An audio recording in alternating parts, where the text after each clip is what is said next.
Go UMass. Yes, sir. Hey.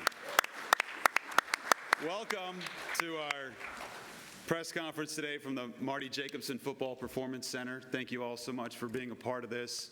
Those watching at home, our cheer, our dance, a round of applause for our band that just came back from the Macy's Day Thanksgiving Parade. Thank you for making us so proud. My name's Jay Burnham, the voice of the Minutemen. Excited to welcome in the 32nd head coach in program history, Joe Harasymiak. And I'll give you a little rundown as to how we will orchestrate this event today, and then also give you a little bit of background as to where we'll go. So first, we'll hear in a little bit from Director of Athletics, Ryan Bamford. We'll hear from Coach Harasymiak himself. We'll take questions from our media. Thank you guys for coming today on such short notice.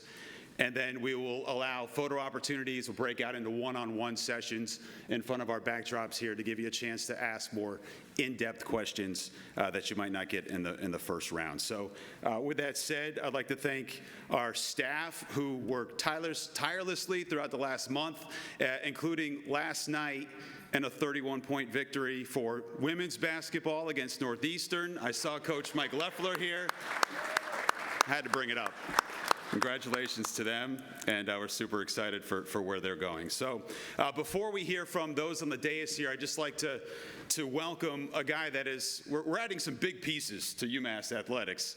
And one guy we added a big piece over a year ago is the Chancellor, Javier Reyes, who has done such an amazing job, not only here on campus with the university, but also on the athletics side.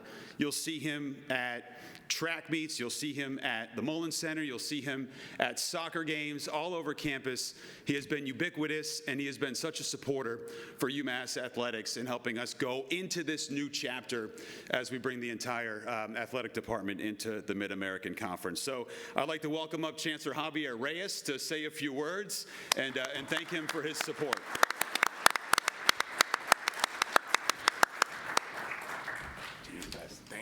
Thank you very much, Jay, and thank you for giving me the opportunity to share a few words with all of you today. It is an exciting day for UMass. It's an exciting day for all our community, all our fan base, all our staff, our students, and it's great to be here with all of you. And I want to say a few words that after a very thoughtful and thorough search, we're thrilled to welcome Joe, his wife Brittany, and daughters Sophie and Ellie into the UMass family. I also want to thank Coach Joe's parents who are here today with us today. Welcome again to UMass family, to all of you. I want to thank Trustee David Brunel and our 1968 alumnus Marty Jacobson, and of course our Athletic Director Ryan Bamford for their hard work, dedication, and thoughtfulness surrounding the search. I want to also thank our passionate alumni, students, faculty, staff, and all our fan base for their support, their passionate voices, and most importantly, their patience as we worked on this search. We hear you, we understand, and are grateful for your passion for football and everything UMass stands for as a top-ranked university. I want to also express gratitude to Coach Don Brown. His efforts and his work also played a big role to help position our football program to set sights on the move to the Mid-American Conference. I have always believed, and I have stated loudly, that our athletics program and our cultural arts and art events are the front porch of our university. They help us instill pride and school spirit across campus and beyond, especially with our alumni base. Football helps us, and it helps us fuel that brand. When I took the job as Chancellor of UMass Amherst, I sat down with Ryan Bamford to work on a plan, a vision for our athletics program. I was and continue to be in full support of the vision that he has set forward and that is allowing us to take this next step in our chapter as UMass football. These efforts, this vision, this trajectory are the reasons why we can attract our new head coach and to continue to make strategic investments in football and in all our athletics programs to allow for success in our new league. Coach Joe fits the profile we were looking for. a true relationship builder that aligns with what is important for UMass Amherst. He exhibits great leadership skills, qualities, and authentic care for the growth of his players on and off the field. He has a vision for program building, and especially in this new and continuously evolving era for NCAA. Has been successful at all levels, including as a player at nearby Springfield College. And he had great success in the Northeast during his time at University of Maine. He has also spent the past 6 years building highly successful Big Ten defenses. And he's the right kind of leader for the next chapter of UMass football. I want to say again to all of you, we're excited where we're going. We're thankful where we have been. We continue to build, and we will continue the trajectory of a strong history and a big pillar of UMass Amherst being our next football chapter. I know and believe in the athletics program. I have been part of this search. Again, thank you for the committee who helped us bring Coach Joe and his family to the UMass family.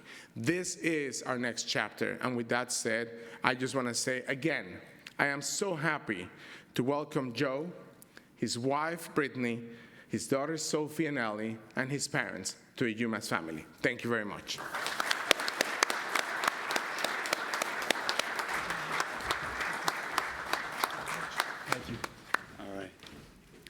Thank you so much, Chancellor.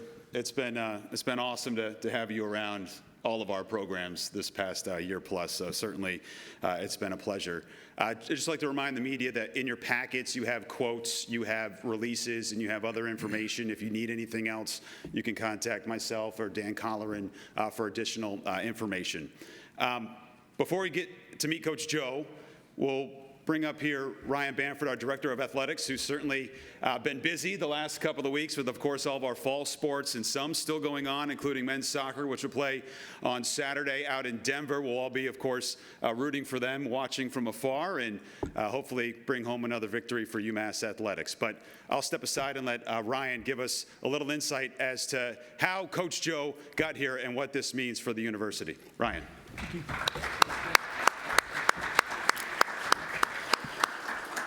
Good morning, everyone, and welcome. This is truly a momentous day for our athletics program, our football program, and I'm going to expand on a number of things that our Chancellor led with. First, it's exciting to announce our 32nd head coach, Coach Harasymiak.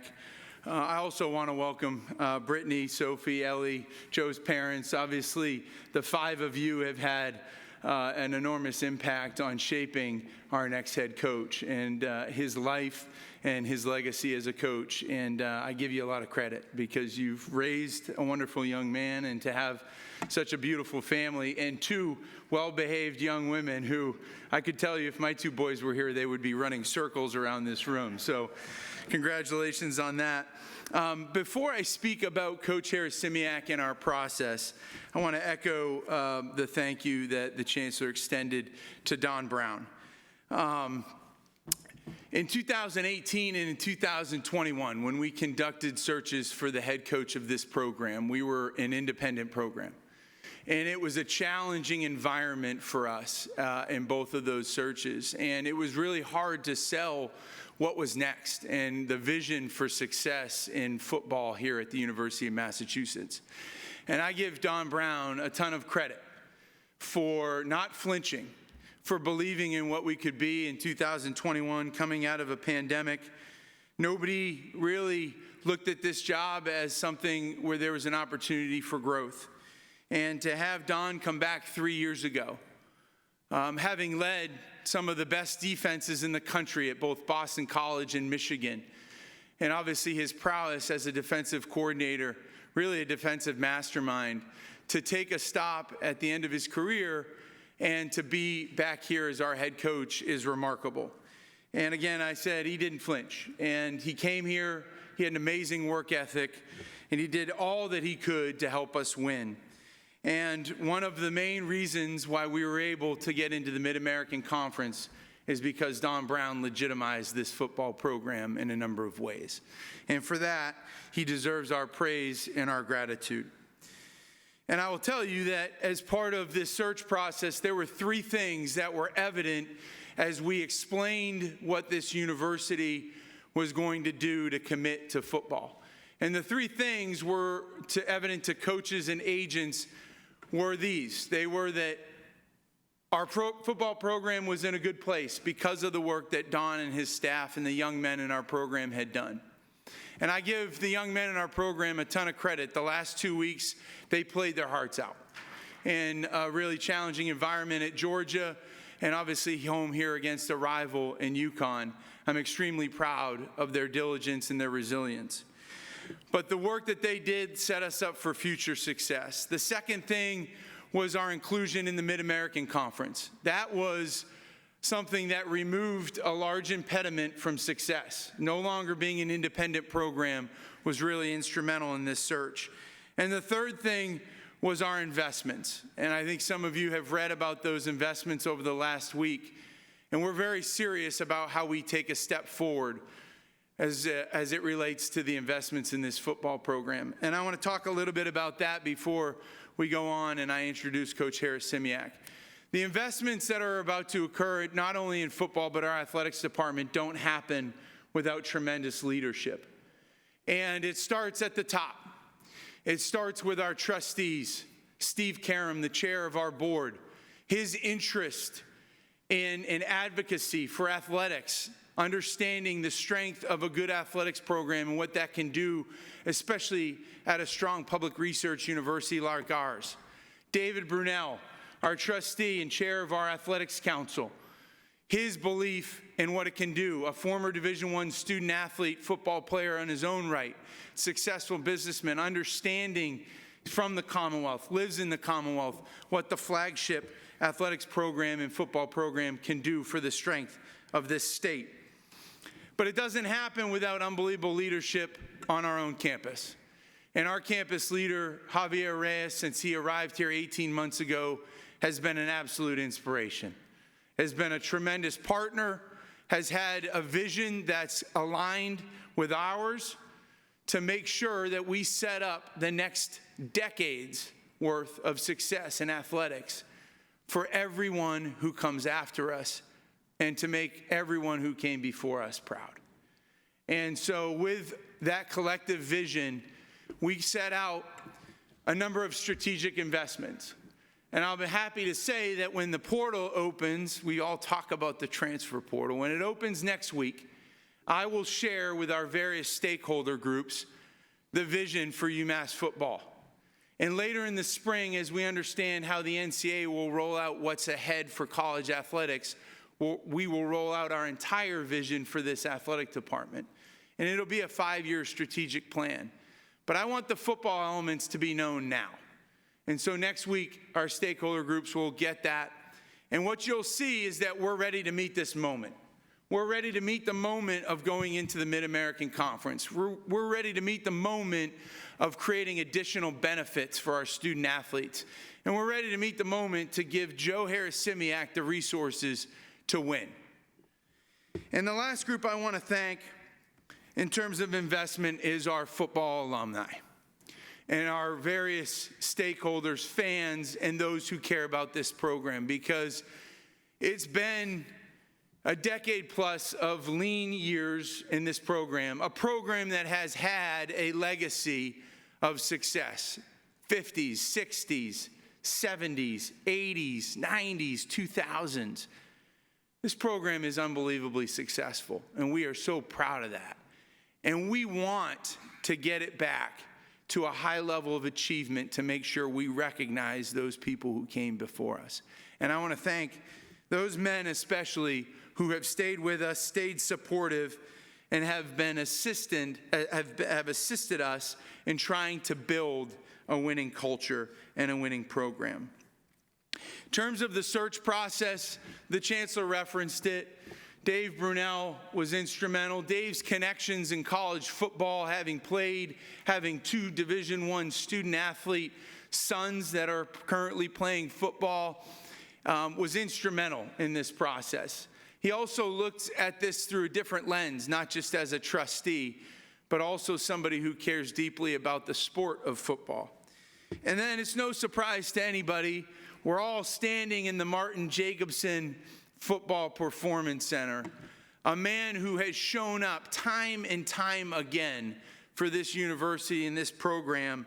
He's been one of my greatest advisors in my 10 years in athletics here at UMass.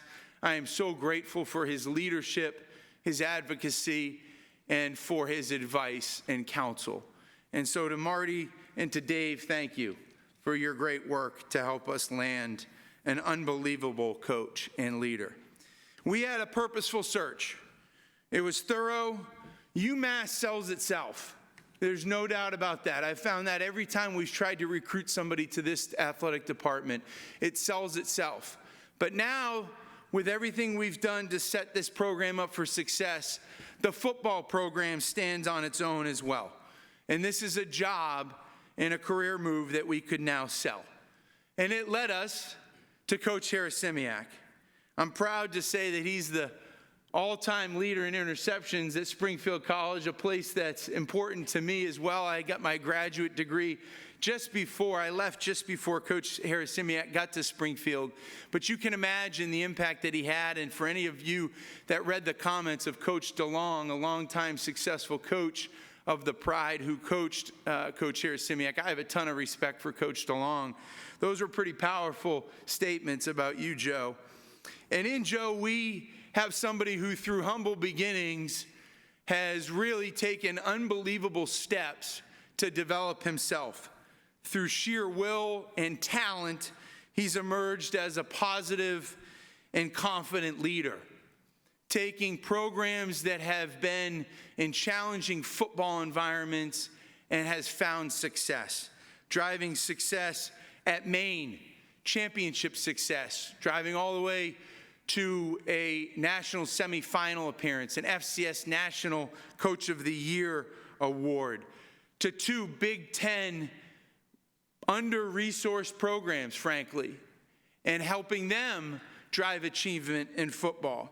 There's no doubt that his optimism, his energy, his grit, and his will to succeed will lead us and serve us well in this program. And I want to end with a message and share this, and I think I'm going to preempt Joe because I think he's going to bring this up, and sorry, buddy, I have to say this before I introduce him. He came here on Wednesday, accepted the job officially on Wednesday morning, finished up his role at Rutgers in signing day, and got right on the road and got here in the late afternoon. And he met with our young men in the program at 5:30 on Wednesday, and I introduced him, and then I went to the back of the room and sat and listened to his 30-minute address to the men of UMass football. And he said a number of really awesome things, but 3 things that stood out to me that he expected from our program. And I want to carry those forward and share them with you today because I think they're apropos for where we are as a program and what we're going to need. And the first was that we needed to have belief. The second was that there needed to be ownership. And the third, that there needed to be sacrifice. And so I share those with you today because there's no doubt that where we've come from, we all need to believe. We all need to care about this university, this athletics program, and this football program in a way that extends where we've even been previous to this. Because no matter where our recent past is, we have a chance with our belief to stay positive, to stay engaged, and to help us from the beginning of Joe's tenure, that I promise there will be a return on that investment and that belief. The second thing is ownership. And I'll just tell you this. There's nobody that owns where we've been more than me. Quite frankly. I own it. I own where we've been, and I also own where we're going and how we're going to set this program up for success. And our lack of success doesn't mean that I don't believe, because I do. I believe in what we can be. I believe because we are continuing to invest at a high level to find that success. And I signed up for this challenge to make sure that this program could reach its full potential, and that's where we're going. And the last thing is sacrifice.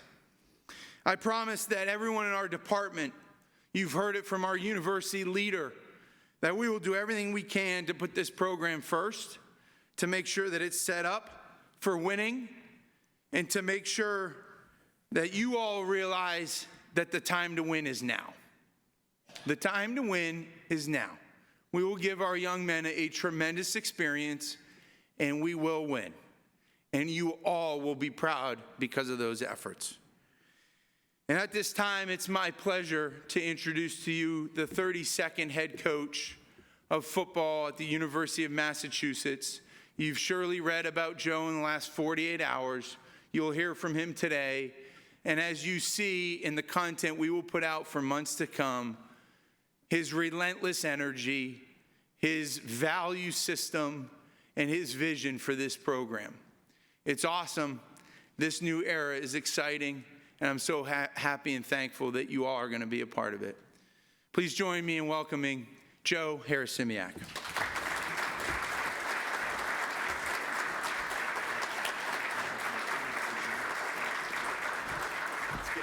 Yep. Take that side. Get that. Here, we're going to go this way. Coach, over here. Good.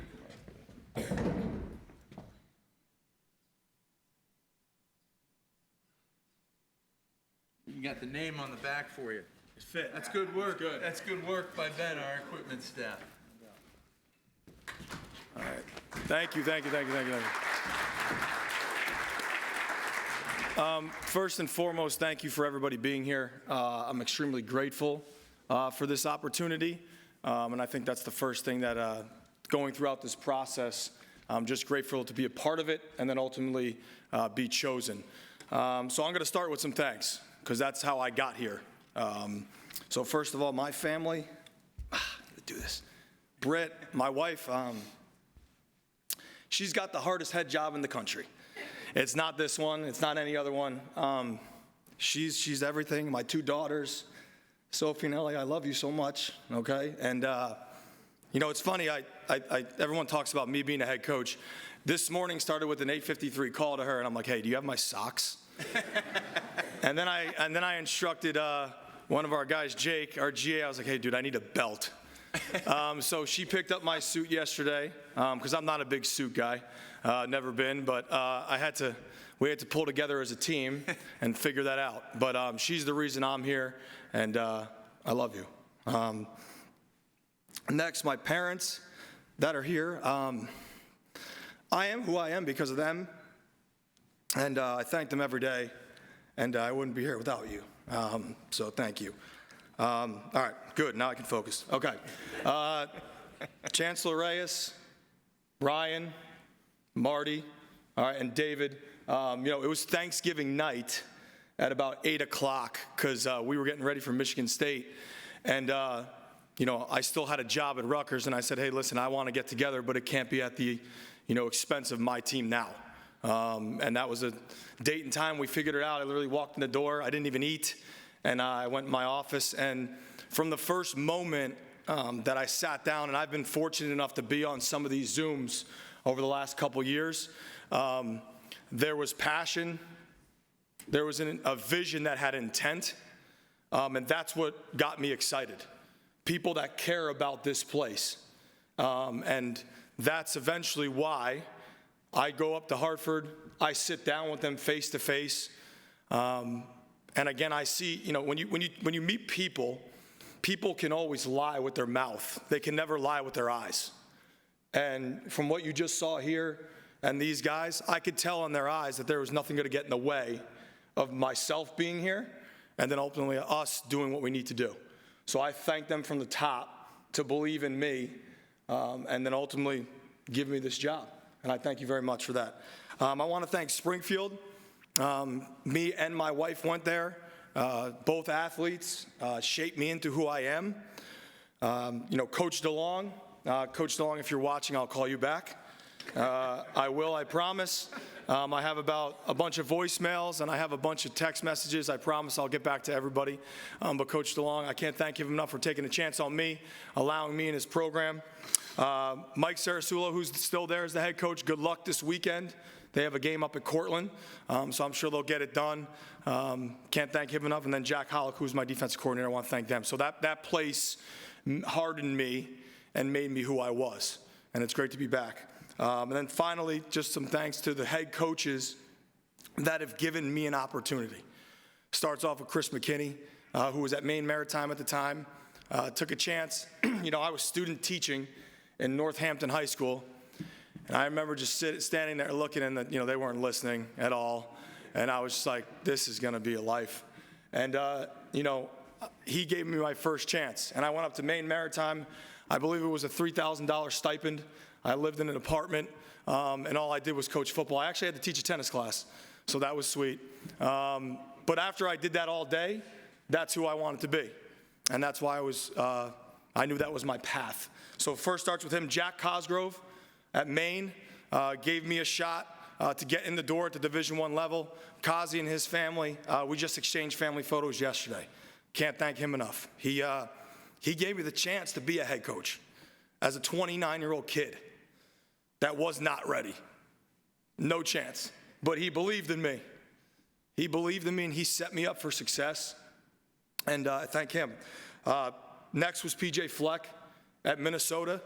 Gave me an opportunity to get myself in the door at Minnesota, and can't thank him enough for what he's done for me and my family. And then finally, Greg Schiano, who literally I just talked on the phone last night for an hour. He's going to be there for me, and I'm going to be there for him, and we have a friendship now for life, and I can't thank him enough for trusting me with leading the turnaround of that program on defense, and we left it better than we found it, and I know he's going to have great success there. So those are the thank yous, and now I just want to start with a couple things that I think are important to understand right off the bat before I get into kind of the things that Ryan touched on. This is the first thing that I've said to every program that I've been a part of or taken over or gotten a new job. This has nothing to do with me. Nothing. This will not be about me. This has nothing to do with me. This is about us. Because the issue at usually places that don't have success is you fight alone. You don't fight together. And you always need someone to have your back. And again, when I sit down on these Zooms and I get to Hartford and I meet everybody here, I know they have my back. So us together, that will help us move forward. And to do that, you have to surround yourself with great people. Everybody is a product of their environment, whether good or bad.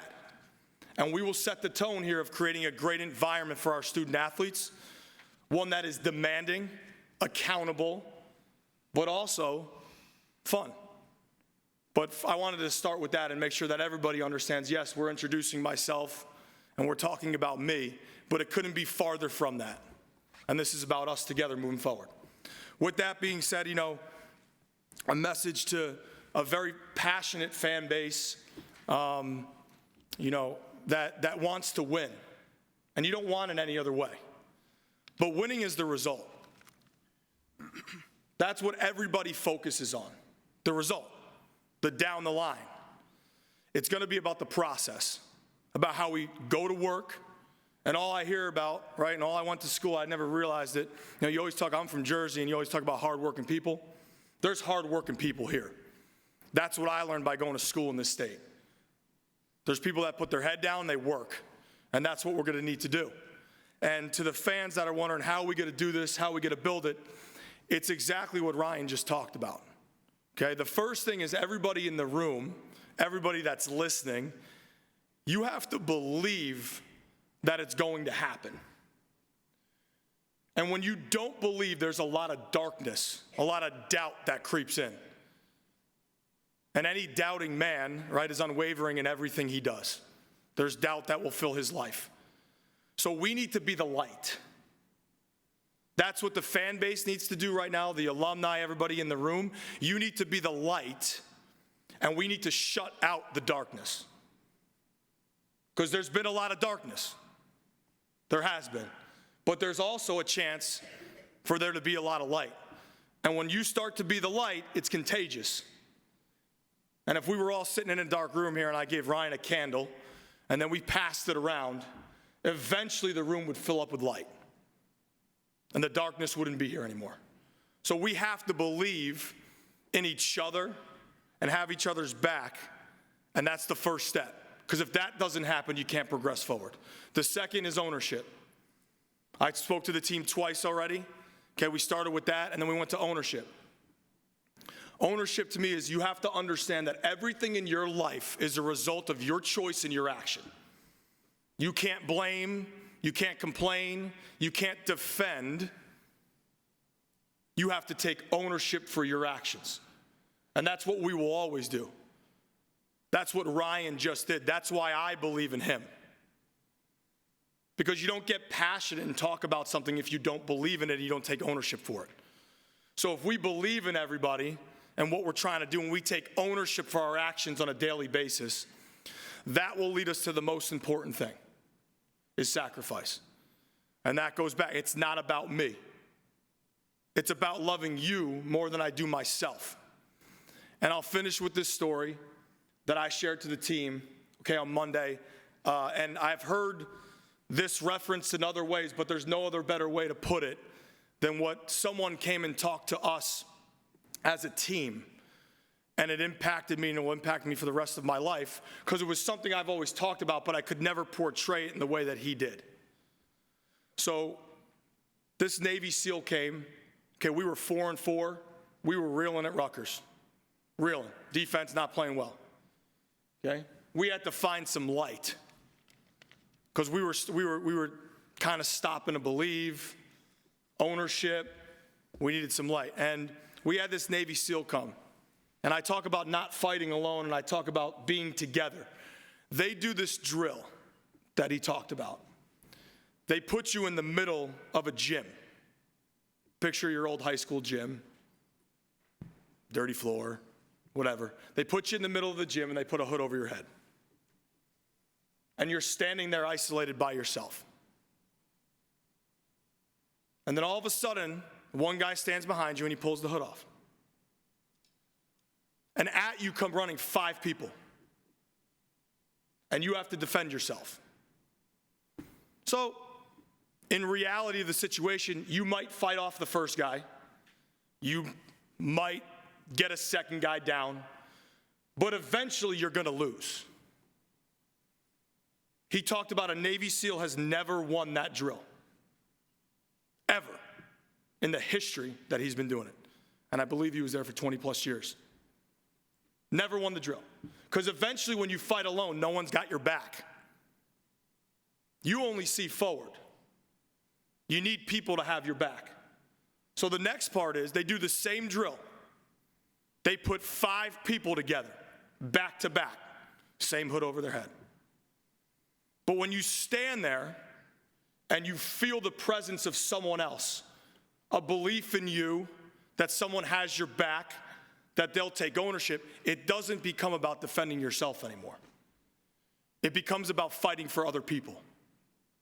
And then when you take the hood off and 5 of you are standing back to back, that's when you got a chance to win the drill. And that's what we're going to do here. We're going to fight together, we're going to take the hood off, and we're going to have a chance to win the drill.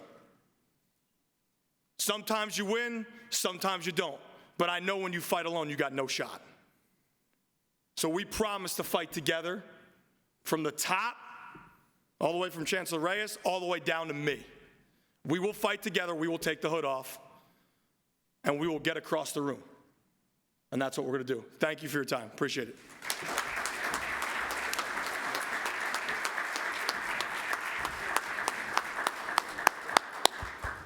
All right, thank you so much, Coach. Really excited to have you here, of course. And I'd just like to remind our photographers, if you didn't get that jersey shot, we'll have time and breakouts afterwards where we can do it again in front of one of these backdrops. We'll open up the questions. I'd just like to remind our media that state your name, your affiliation, and direct your question to whomever you would like to respond. So With that, let's open it up. And who's got the first question? Jesse. Jesse Kolodkin, Berkshire Eagle. What about this time around with UMass made you interested? Yeah, I think it's everything that we kind of hit on. I mean, being here as a student athlete at Springfield, and a lot of friendships that I have here. And I'll shout out Liam Cohen right now because he's going to get upset with me if he didn't. He'll get all upset. So Liam, what's up? But just from the people that I knew, and I always used to come here, and there was just a little bit of an aura for me as a Division III player when I used to come up here and see the big stadium and see kind of the success that they've always had. And then my time in the CAA, like, this place was very powerful. And that was my memory. That was what UMass was to me. So certainly getting involved in this process, that thought combined with now I know what we're doing from the top down, it's a scary thought, what we can do. And I'm just really excited to be part of it.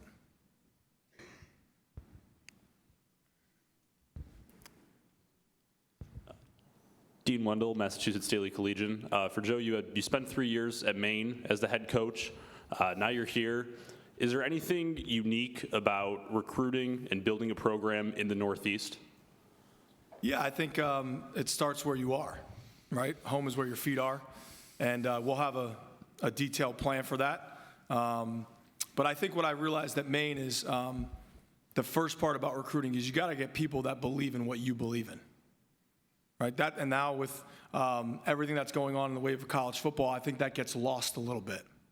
And we're going to make sure, and we've already started over the last 2 days, going through some things. We're going to make sure that the people that are here believe in what we believe in, and it starts with that. But certainly from my time in Maine, the Northeast has impacted my life. I've played football in the Northeast, and we're going to make an imprint, and we're going to make sure that we do everything we can do to get the best players from this area.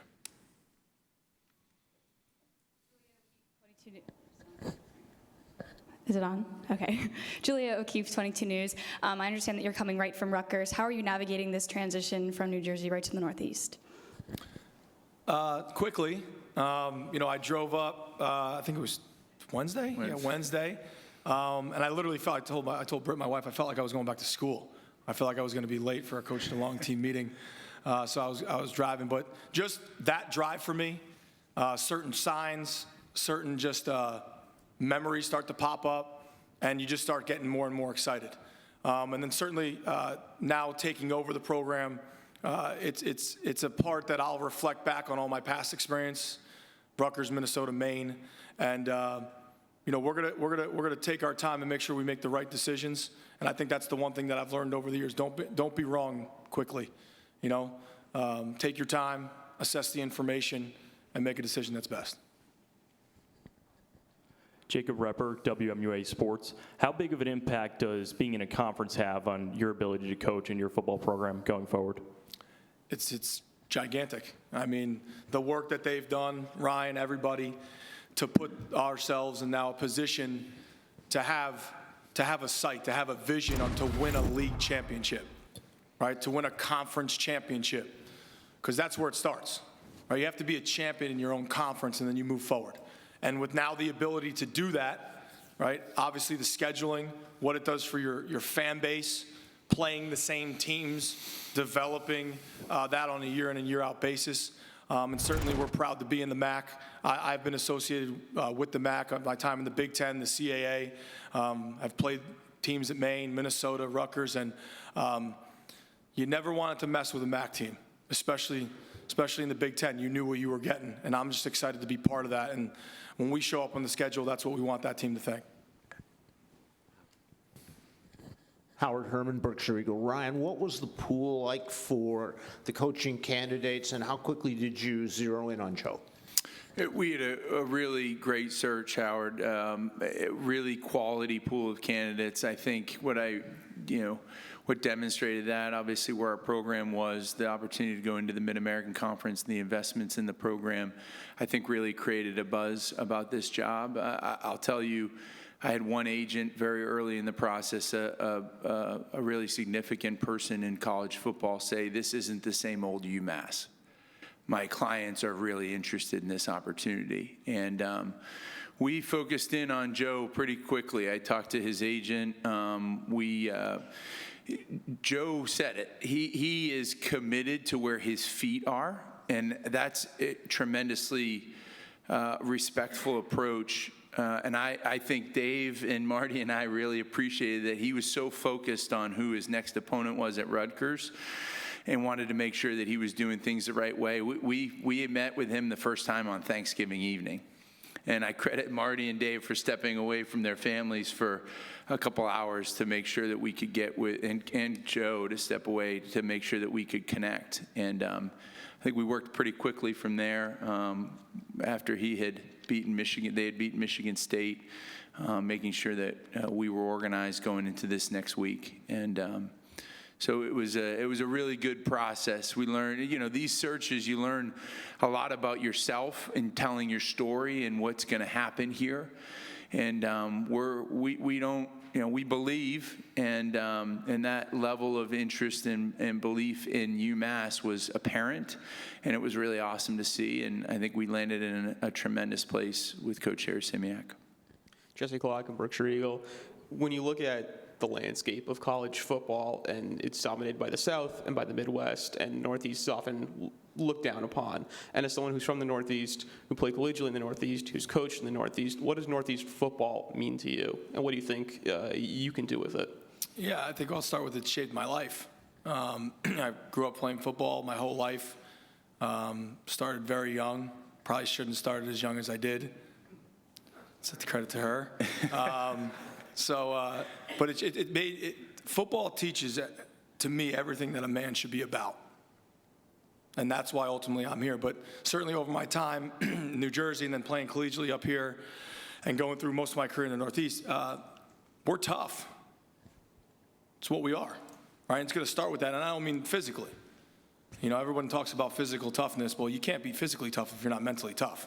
Like, what makes you put your face on someone? What makes you sacrifice? It's your brain.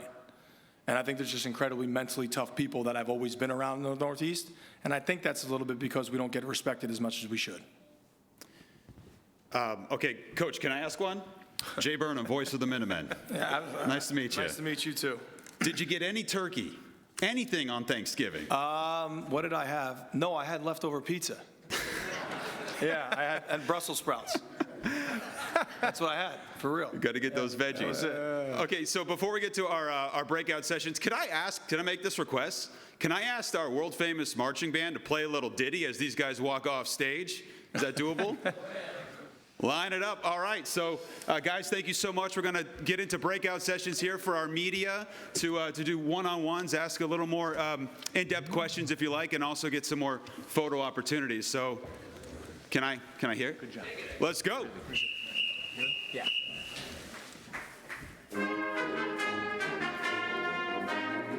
Get your friend the cheerleaders.